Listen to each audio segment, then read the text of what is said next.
बिस्मिल्लाहिर्रहमानिर्रहीम। अज़ीज़ तलबा, आज हम टेंसेस पढ़ने जा रहे हैं। इससे पहले हमने फ्रेजेस, क्लॉजेस और सेंटेंसेस पढ़े। हमने पढ़ा कि फ्रेज़ क्या है, फिर उसकी अक़साम को डिस्कस किया। फिर उसके बाद हमने पढ़ा कि क्लॉज क्या होती है, फिर उसकी अक़साम को भी डिस्कस किया। फिर इससे पहले लेक्चर में हमने पढ़ा था कि एक सेंटेंस क्या होता है और साथ ही हमने उसकी अक़साम को डिस्कस किया। आज हमने पढ़ना है कि टेंस क्या है। टेंस के हवाले से मैं इतना कहूँगा कि अगर आपके टेंसेस अच्छे नहीं हैं, आपको टेंसेस पे अबूर नहीं है, तो आप कम्पेटिटिव एग्ज़ाम्स देने के काबिल नहीं हैं। और ये भी मैं आपको बता दूं कि टेंसेस पढ़ना और पढ़ाना कोई आसान काम नहीं है। हमने यहाँ पे ये नहीं पढ़ना कि फ़िक्रे के आखिर में ता है, ती है, ते है आता है तो ये फ़लाँ टेंस है। चुका है, चुकी है, चुके हैं आ जाए तो जनाब ये फ़लाँ टेंस है। बेटा ये सारी बातें स्कूल लेवल की बातें हैं, और अगर ये स्कूल लेवल तक ही महदूद रहें तो अच्छी है। हम यहाँ एक दूसरे के साथ कम्पेटिटिव एग्ज़ाम्स की तैयारी के लिए जुड़े हैं, तो हमें हर चीज़ को एडवांस्ड लेवल पे जाके पढ़ना है। आइए अपने लेक्चर का आगाज़ करते हैं। आप बड़े ध्यान से, तहम्मुल से बैठिए और लेक्चर को सुनिए। आज हम पढ़ेंगे टेंस कि टेंस क्या है। बेटा टेंस जो है हम कहेंगे कि it is a form of verb which refers to some particular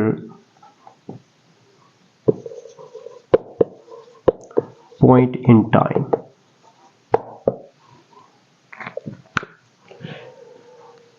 बेटा टेंस क्या है? ये एक फॉर्म ऑफ वर्ब है, वर्ब की एक फॉर्म है, कोई सी भी हो सकती है। उसमें प्ले, प्लेज हो सकती है, प्लेड हो सकती है, प्लेइंग हो सकती है, कुछ भी हो सकती है। इसके बाद देखें, हमने ये देखना है कि पॉइंट क्या है जहां पर इस वर्ब फॉर्म ने निशानदेही करनी है, और फिर हमने देखना है कि टाइम क्या है जिसके पॉइंट को हमने रिफर करना है।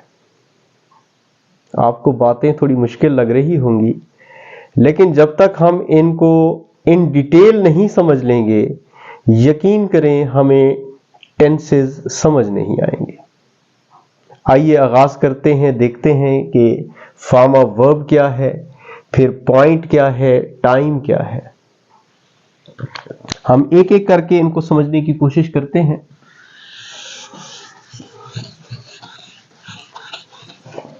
सबसे पहले हम देखते हैं कि जिस वर्ब की हम बात कर रहे हैं वो क्या है। हमने टेंस के हवाले से वर्ब को पहचानना है कि आया वो टेंस है कि नहीं है। वर्ब में बेटा हमारे पास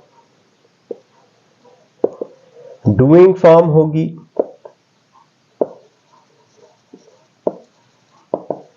हैपनिंग होगी,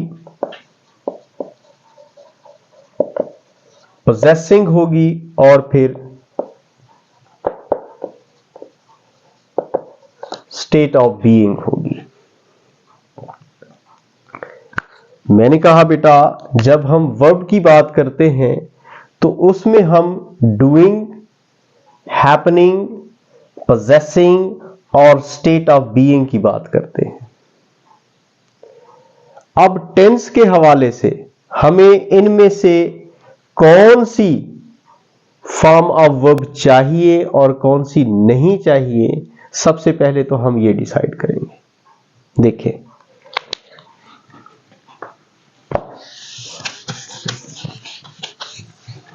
मैंने आपके लिए लिखा बेटा,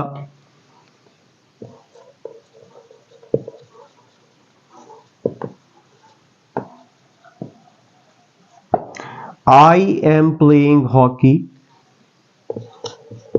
फिर मैंने लिखा इट इज रेनिंग आउटसाइड। फिर मैंने लिखा बेटा आई हैव अ बुक। फिर मैंने लिखा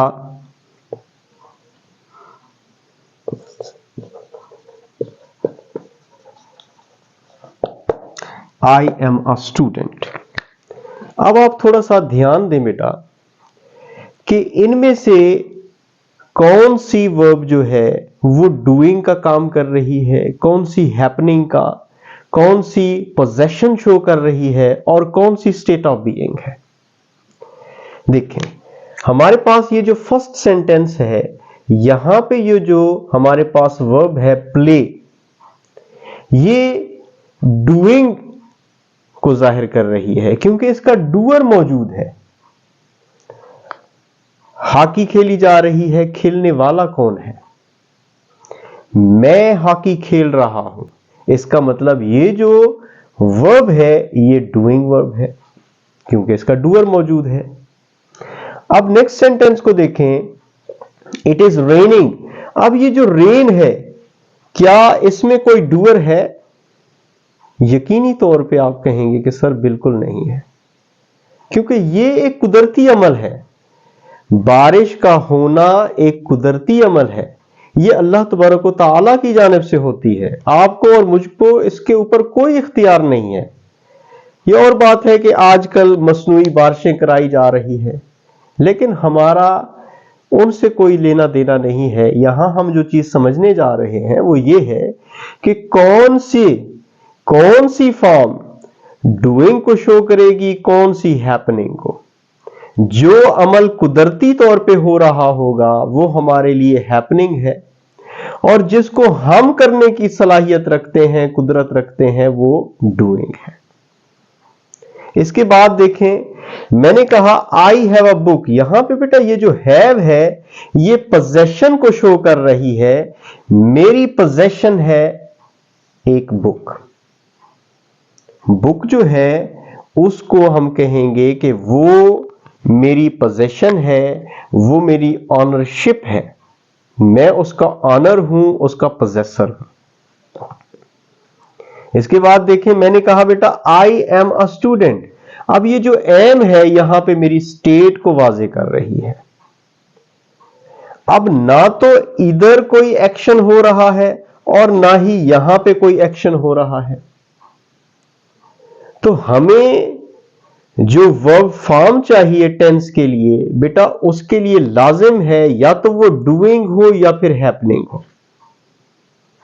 अगर वो वर्ब फॉर्म डूइंग या हैपनिंग नहीं है तो उसका टेंस से कोई लेना देना नहीं है।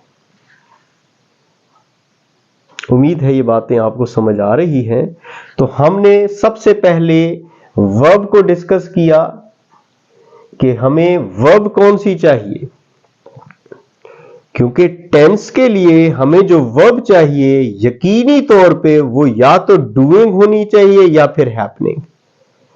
दूसरे अल्फाज में मैं कहूंगा, या तो उसके अंदर कोई एक्शन करने वाला हो या फिर वो खुद कुदरती तौर पे एक अमल हो रहा हो।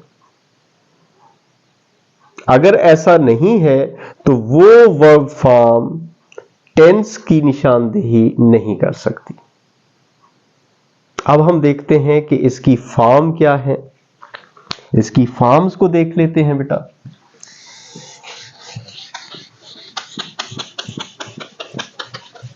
क्योंकि हमने कहा था कि ये फॉर्म ऑफ वर्ब होती है, यानी वर्ब फॉर्म है।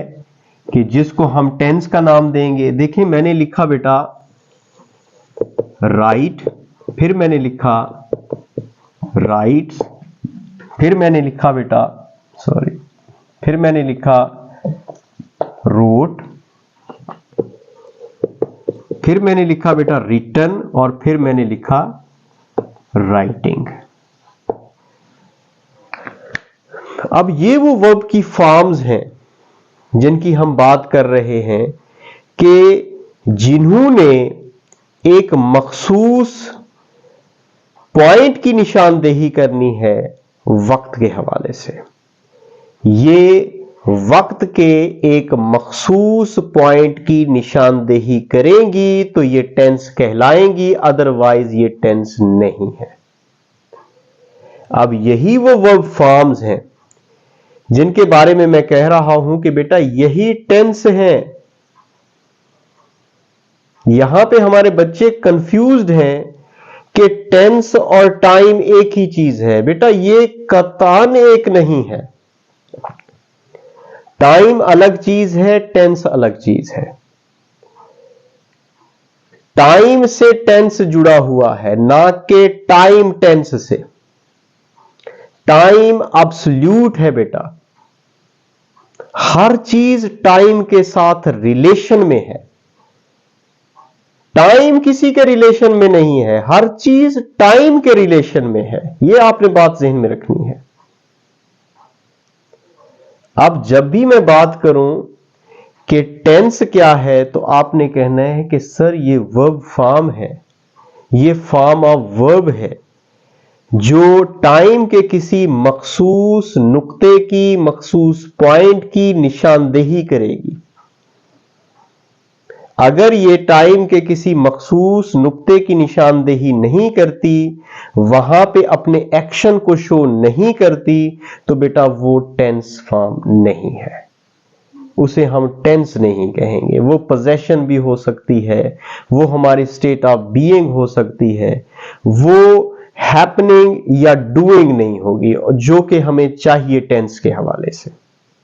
टेंस के लिए जरूरी है बेटा, जरूरी है कि आपकी वर्ब फॉर्म या तो डूइंग हो या फिर हैपनिंग हो। मजीद आगे बढ़ते हैं।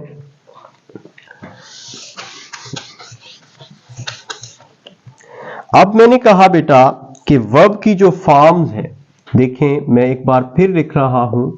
मैंने लिखा राइट, फिर मैंने लिखा राइट्स बेटा, फिर मैंने लिखा रोट, फिर मैंने लिखा रिटन, और फिर मैंने लिखा है बेटा यहां पे राइटिंग। राइट, राइट्स, फिर रोट, फिर रिटन और फिर राइटिंग। ये देखें मैंने इनको 4 हिस्सों में डिवाइड कर दिया है। आप गौर कीजिए जरा, इनको मैंने 4 हिस्सों में डिवाइड कर दिया है बेटा। मैंने कहा राइट, राइट्स, फिर मैंने कहा रोट, फिर मैंने कहा बेटा रिटन, और फिर मैंने कहा है राइटिंग।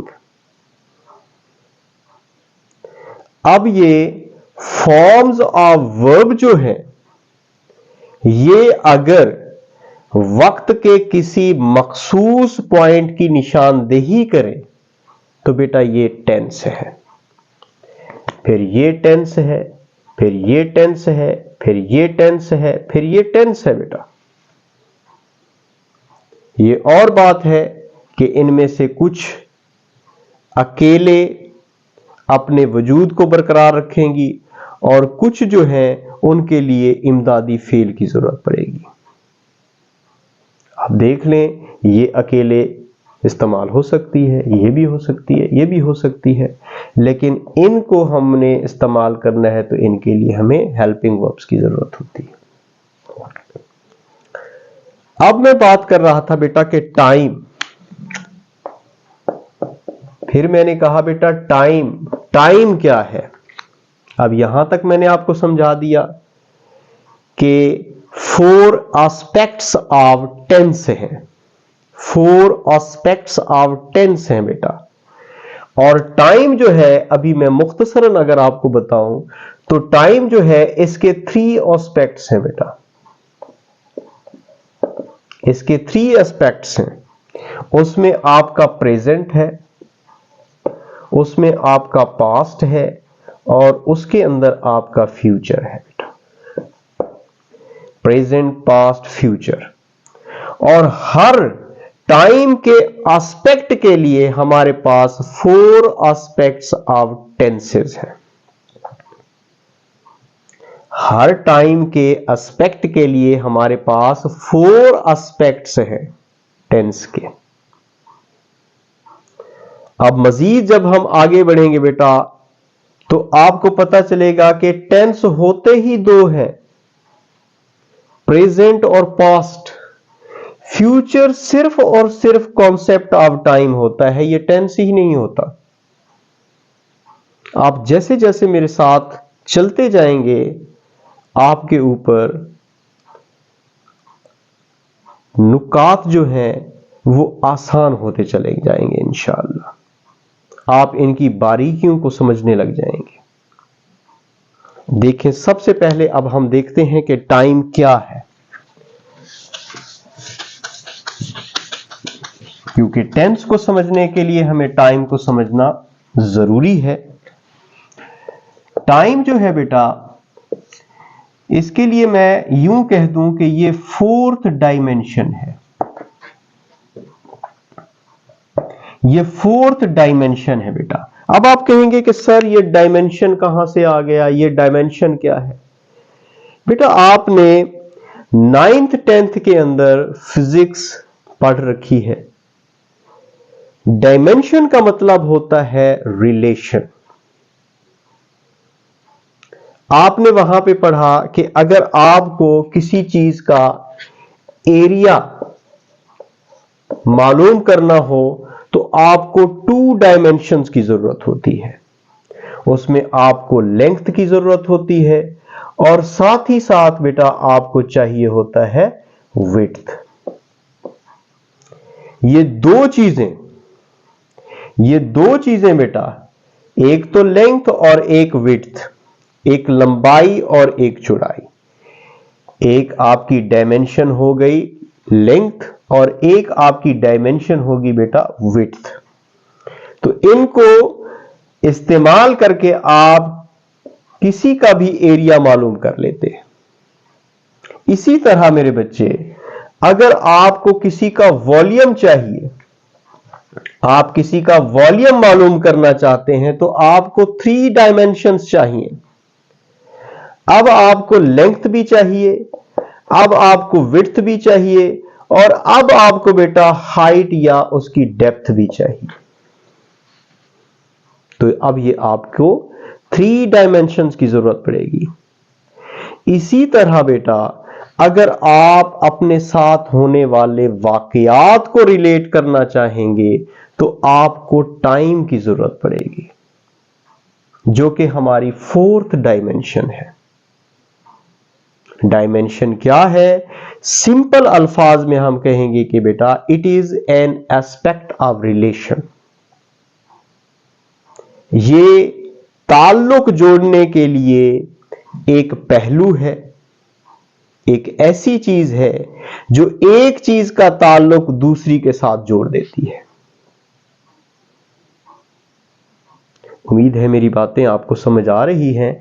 मैं टाइम की डेफिनेशन लिख देता हूं ताकि आपको आसानी से बातें समझ आना शुरू हो जाए। देखें,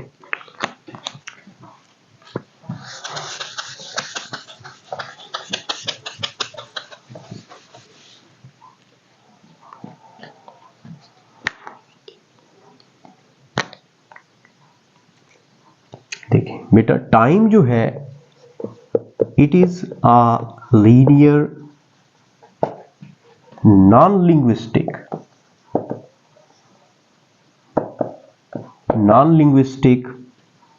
यूनिवर्सल कॉन्सेप्ट है।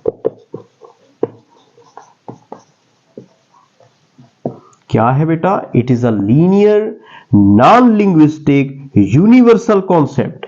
और फिर मैंने बताया कि ये हमारा 4th डायमेंशन भी है। अगर ये डायमेंशन है तो बेटा इसने रिलेट भी करना है, इसने ताल्लुक भी जोड़ना है, तो हम कहेंगे and it relates It relates us with our actions or the happenings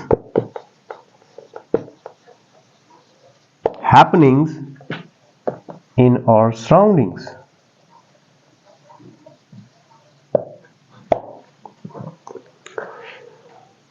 फिर से आप थोड़ा सा इसको समझने की कोशिश कीजिए कि बेटा टाइम क्या है।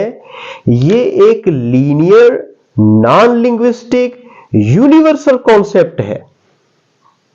ये एक लाइन की तरह ऐसे चलता जा रहा है। ये लीनियर है, ये नॉन लिंग्विस्टिक है बेटा।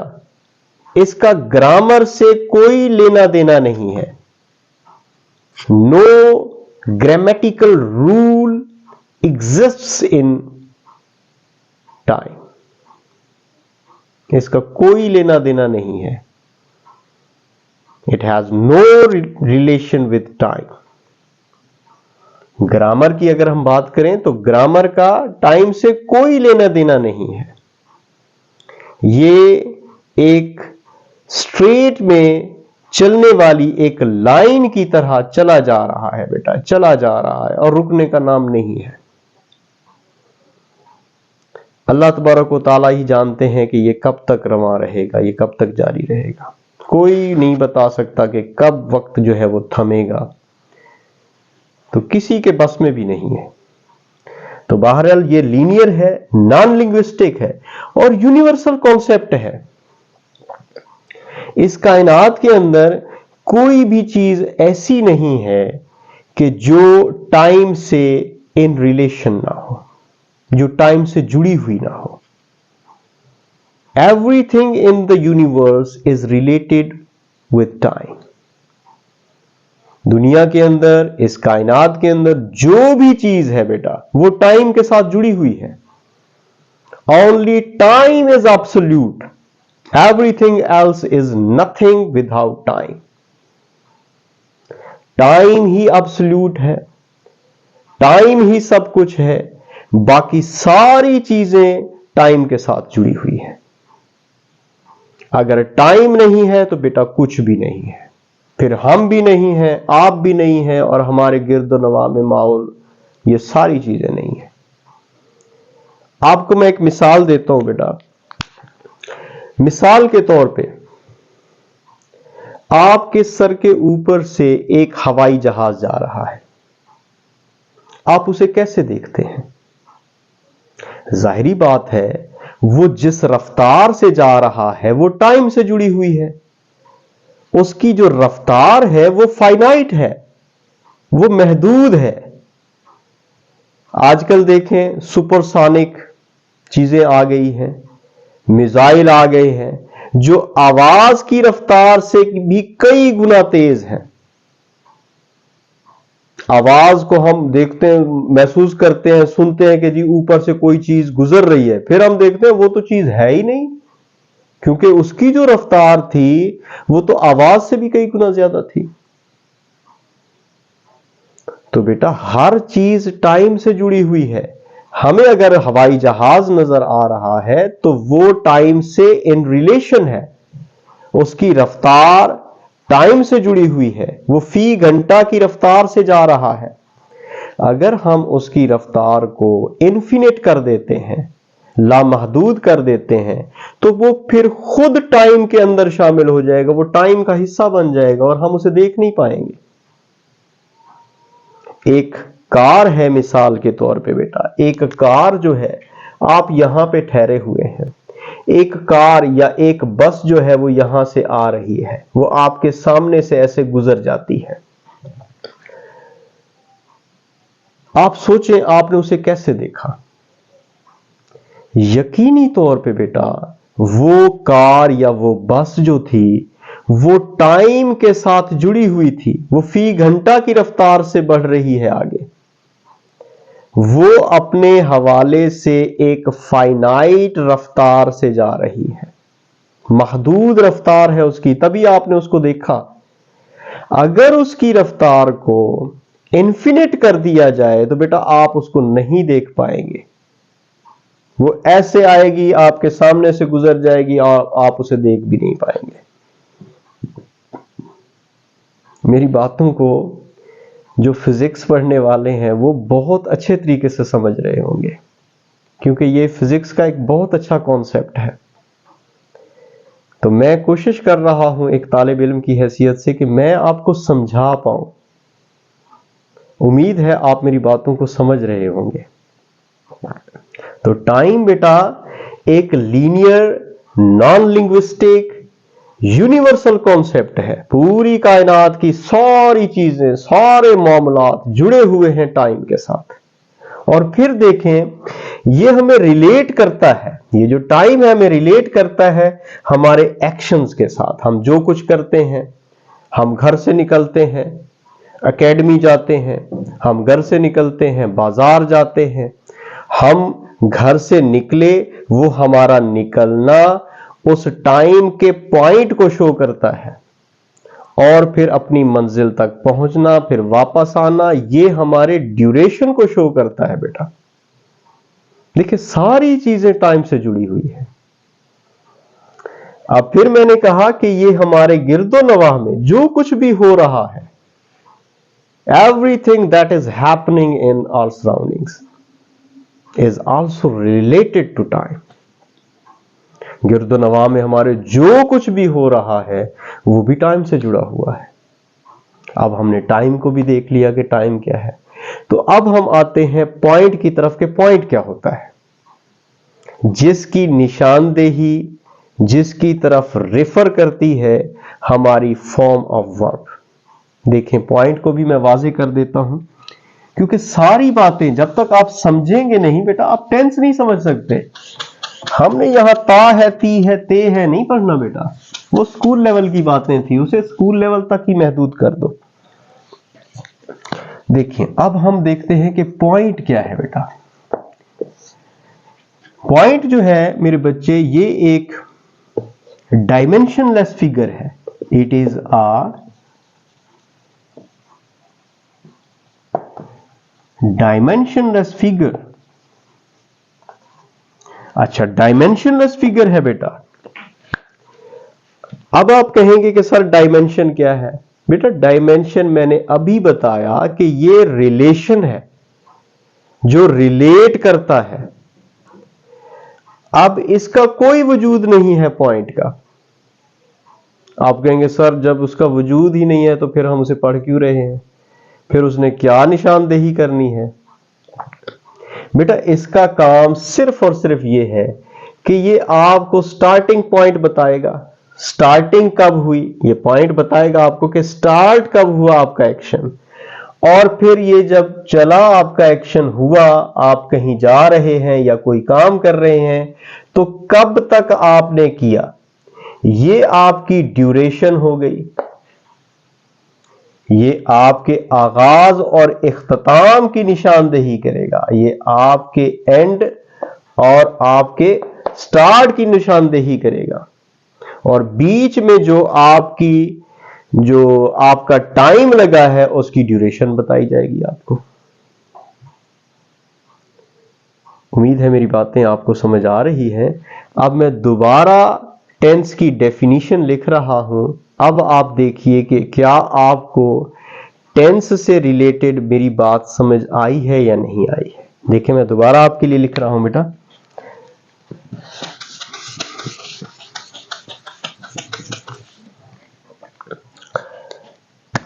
मैंने कहा बेटा कि जो टेंस होता है, it is a form of verb या फिर verb form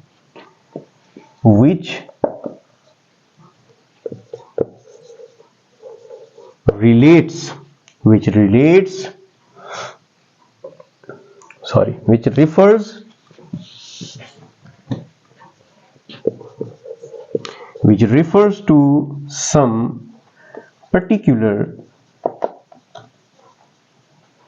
point in time। देखिए टेंस क्या है बेटा? ये फॉर्म ऑफ वर्ब है। वर्ब की कोई फॉर्म है वो राइट भी हो सकती है, वो राइट्स भी हो सकती है, वो रोट भी हो सकती है, और किसी हेल्पिंग वर्ब के साथ मिलकर वो राइटिंग या रिटन भी हो सकती है। वर्ब फॉर्म है। अच्छा, वर्ब फॉर्म है तो वो रिफर करती है, वो निशानदेही करती है, वो हमें लेके चलती है, वो हमें बताती है कि कौन सा पर्टिकुलर पॉइंट है, वो कौन सा पर्टिकुलर पॉइंट है, कहां उसका आगाज होना जा रहा है, जो एक्शन है उसका आगाज कहां होने जा रहा है टाइम के अंदर। अब जो टाइम है, टाइम ऐसे चला जा रहा है बेटा। अब आपका जो एक्शन है, आपका जो एक्शन है, आया वो प्रेजेंट में है, आया वो पास्ट में है, या फिर फ्यूचर में जाके होगा, ये हमें वर्ब फॉर्म ने बताना है। वर्ब फॉर्म से ही पता चलेगा कि होने वाला एक्शन प्रेजेंट का है, पास्ट का है, या फिर वो फ्यूचर में होगा। उम्मीद है मेरी बातें आपको समझ आ रही हैं। मैं एक दो फिकरात लिखता हूं ताकि आपको आइडिया हो जाए कि हमने आगे टेंस को किस लेवल पे पढ़ना है।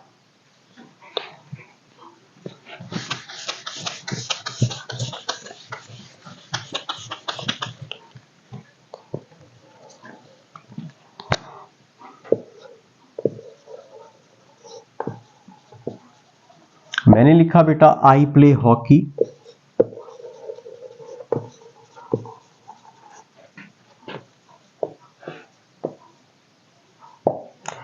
I play hockey at 4 p.m.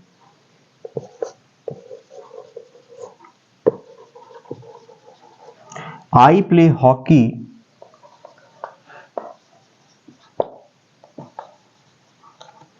for 2 hours.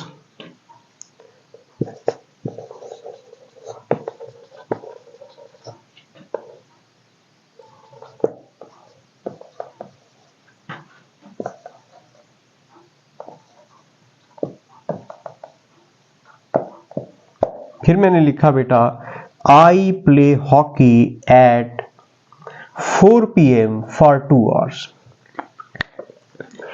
अब आपने मुझे बताना है कि बेटा इन फिकरात में से कौन सा फिकरा ग्रामेटिकली ठीक लिखा गया है और कौन सा गलत लिखा गया है, ताकि आपको आइडिया हो जाए कि हमने टेंसेस को किस लेवल पे जाके पढ़ना है। मैं फिर कहूंगा बेटा कि हमने यहां कंपेटिटिव एग्जाम्स को सामने रख के या फिर एंट्री टेस्ट को सामने रख के बेटा पढ़ना है। हमने स्कूल लेवल पे ता है, ती है, ते है नहीं पढ़ना बेटा। वो स्कूल लेवल की बातें हैं और स्कूल लेवल तक ही अच्छी लगती है। देखें, आप में से कुछ लोग होंगे जो कहेंगे सर पहला दूसरा ठीक है, कुछ होंगे कहेंगे सर तीसरा ठीक है, कुछ होंगे सर चौथा ठीक है, कुछ होंगे सर एक ठीक है, 3 गलत हैं, कुछ कहेंगे सर 3 ठीक है 1 गलत है। तो मेरे बच्चे, ये सारे के सारे फिकरात ठीक है, इनमें से कोई भी फिकरा गलत नहीं है। मैं बेसिकली आपको बताना चाह रहा हूं कि बेटा ये हैबिट शो की जा रही है। हॉकी खेलना मेरी एक हैबिट है, मैं हॉकी खेलता हूं। अच्छा, फिर मैंने लिखा आई प्ले हॉकी एट 4 p.m. फिर मैंने टाइमिंग बताई, मैंने पॉइंट बताया कि मैं खेलता कब हूं, मैं अपने खेल का आगाज कब करता हूं, 4 p.m. वो है बेटा 4 p.m. 4 बजे खेलता हूं। अच्छा, फिर मैंने कहा बेटा I play hockey for 2 hours, कितनी देर के लिए खेलता हूं, मैं यहां पे अपनी ड्यूरेशन बता रहा हूं कि मैं 2 घंटे के लिए खेलता हूं। आप देखें स्कूल लेवल पे आप लोगों को पढ़ाया जाता है कि अगर फॉर आ जाए तो आपने परफेक्ट टेंस लिखना है, आपने परफेक्ट कंटीन्यूअस टेंस लिखना है। बेटा ऐसा बिल्कुल नहीं होता। हमने टेंसेस को अब पढ़ना है एडवांस्ड लेवल पे, कंपेटिटिव एग्जाम्स को सामने रख के, एंट्री टेस्ट को सामने रख के। और मैंने आपको पहले कहा कि बेटा टेंस